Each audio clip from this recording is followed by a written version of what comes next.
All right, Chris, what are you guys doing here?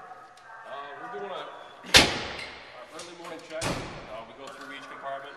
We make sure that everything's where it should be. It's just a quick overview of what we're looking at. Make sure that we're not missing anything. Mark right now is checking some of the cylinders, making sure they have all the pressure that they need.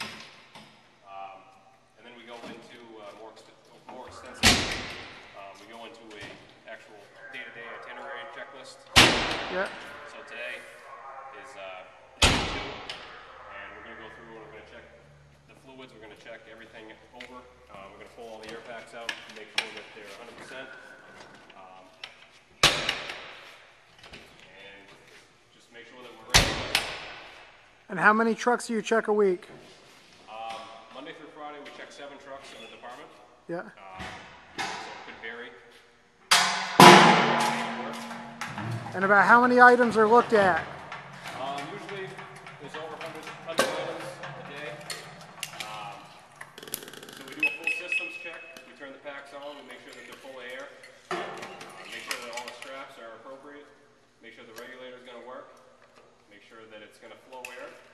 And he's going to check his gauge to make sure it corresponds with the wall. And then he's actually going to release the air out of it, make sure that the system works.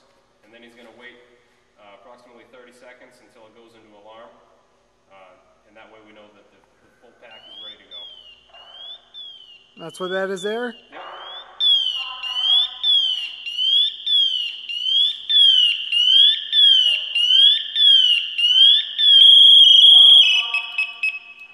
And what's this curved chute thing? This is a don't shoot. This is for rural water. When we go outside of a hydrant district, we can take all the water from this truck. It's approximately 1,000 gallons, and we can empty it out of here in about 30 seconds.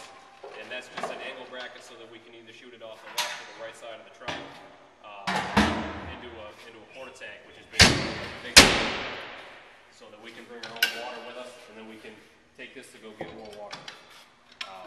We call that a tanker shuttle or a water shuttle, and that way we can bring the water to where we need it. Great. All right. Well, thank you very much, Chris, from the Paris Fire Department.